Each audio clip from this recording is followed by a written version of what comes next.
Hi teachers. After sitting through your CT earlier this week and listening to Stacy's expectations for learning transparency via the Canvas calendar, I thought it might be helpful if I created a video for you to show you some of the options that you have for utilizing the Canvas calendar while at the same time keeping true to how you've designed your courses. Now, at the beginning of the year when we rolled out Canvas, we told you that you had several options for the way you would share content with students. One of the ways was through calendar, where you would post everything to the calendar, including all of the resources the students need for the activities in your classroom, which that can get to be a little bit cumbersome, but I know that's how some of you were used to operating based on what you did in eChalk and My Big Campus. And so some of you have fully utilized the calendar, and anytime anyone goes to your Canvas courses, they go to the calendar, they can see everything you're doing. Some of you opted to do a content page, which was basically an agenda for the day, which curated everything you were going to do along with all the resources you need in one page. Perfectly acceptable as well. Some of you did the same kind of thing through a PowerPoint presentation, like you made an agenda and included all your resources and directions kind of through that, also fine. And some of you operated in modules, which is exactly what I would do. Those of you who have a lot of resources for students and curate some digital content and want to make sure that you're putting that learning in context for your students, modules is the way to go. So I know you could pick any of those ways to do it. Anything was fine, so long as you linked it to a button that said, click here to access today's lesson in the middle of the Canvas page, or click here to access the course calendar. And I'm sure that your students who attend your class every single day know exactly where to find everything they need within your course. The issue has become, however, as Stacy explained, that learning is not transparent to those who do not sit in your classroom every day. So Stacy and Todd, parents who come in, even the folks who assist in the den and in ELC who are trying to help students catch up are struggling to find each other's stuff. So I can see where putting everything in the calendar is going to be helpful to the students, to you, and to each other when you're trying to help out each other's students. So I'm going to show you that real quickly. I'm operating in my EdTech Tigers course just because I needed a model course to show you. So what I'm going to do is I'm going to go into my calendar here.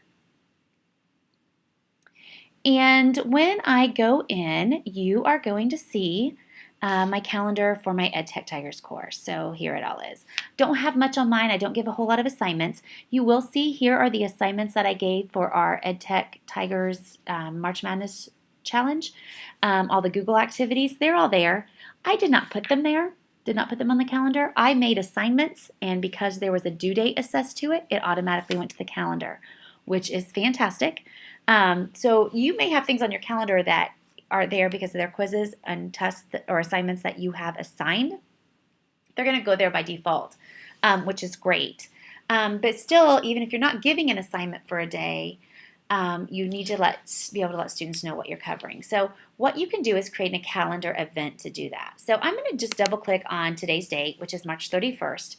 And what I'm going to do is I'm going to add an event called Today's Agenda. Now, you'll see I'm under Event. An assignment tab is also an option, but I am actually creating an event for this. And what I'm going to do, this is an event, this is what we're doing in school today. Whether there's assignment embedded in there somewhere or not, this is what all the resources and what we're doing, so my learning is transparent.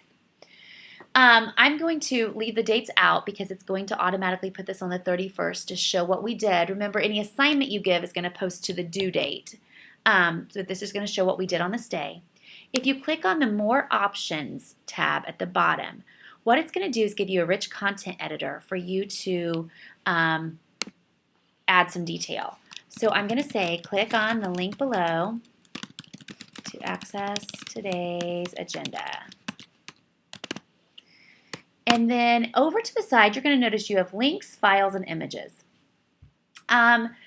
Links, and you see wiki pages here, every content page you make in Canvas automatically is a wiki page. That's what it is. Your content page is a wiki page. And any one you make is there. So I've created a dummy agenda for a pretend class. And I'm just going to click on that. And when I do, Look, there it is. It shows up right inside my rich content editor. And it's a hyperlink, actually. So then when I hit create event, it's going to be part of that calendar post. Just the same, if I were a PowerPoint person who put everything in like a PowerPoint or a Word document or PDF or whatever it is you do, you would click on File and you could upload it straight here and it would be a link just the same. So I'm just going to go ahead and say create event. And when I do, and it's thinking here, my calendar is going to pop up. And when it does, you're going to see where it says today's agenda. And I'm going to click on that. It says calendar for EdTech Tigers. Click on the link below for today's agenda. And when I click on here, that content page that I created for this day is there with our directions for what we're doing for the day. So anybody who came, whether they were in my class or not, click on that, could see what we covered in class that day. Some of you already do it this way. I'm not saying everyone should be making agendas for the day. I'm saying that if you do it this way, this is an easy way to link your agenda to the calendar so that it's there. If you are, I'm going to go back to my calendar, my course calendar for EdTech Tigers. If you're a modules person, what you'll want to do is you're going to want to note which module you're working in for that day. So again, I'm going to go for the day. I'm going to pretend that I just operate in modules. I don't have that agenda page. I don't have PowerPoint. I don't have any of that. All my stuff's embedded in my module.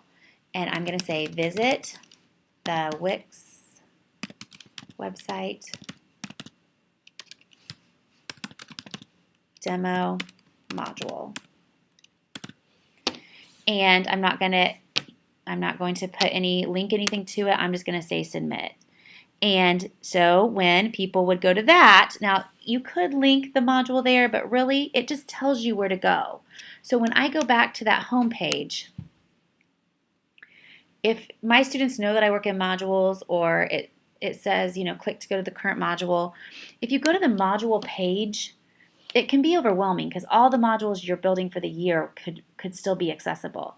But because I told them exactly which one to go to, now they'll know which module that they're working on for that day and they're responsible for that day. Again, your kids are going to know that because they're in class. But if a kid has to be out for an extended time, or if ELC people are trying to help, or DEN people are trying to help, Stacy's trying to talk to parents on your behalf to kind of help you out, it's better if it's clear where it is. So is it an extra step? A little bit. But that clarity for everyone and that learning transparency, remember, that's our ultimate goal. Okay, one more thing I want to show you.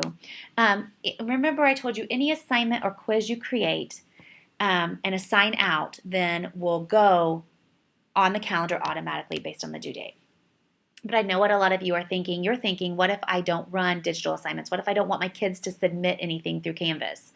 What if I want it to be paper and pencil? I know math folks a lot the kids have to work stuff out and it has to be paper and pencil. That's fine. You can do it that way. Maybe you just want them to read for the night. You can create an assignment. So you can go into assignments and you can title it. So let's say we're going to do chapter 13, review questions. Then you can come down here and say, read all of, struggling, chapter 13 and answer questions 1 through 10. Okay, there's my directions. Now look down here. You can give it a point value. You can tell the students how much it's going to be worth. Whether or not you put the grade through Canvas, that's kind of up to you, but you can put it there. You can leave it at 0 points. Either way, it's going to show up on their calendar, and somebody's going to see what it is. Then you're going to have submission type. Now, we're used to seeing online submission, where they have to upload a Word document to you or a PowerPoint to you or whatever. You can go to on paper, and that tells the students that it tells everybody, this is an assignment, it counts. You're just going to turn it in on paper just because you're not turning it in through Canvas. So then when I do that, and I'm only going to assign this to one person, because if I assign it to the whole course, everybody's going to get a notification. And I need to put a due date on there. So I'm going to say that this is assigned today and due today, whatever. And I'm going to save and publish that. when I do that and I go back to my course calendar, you're going to see that that Chapter 13 assignment showed up on there.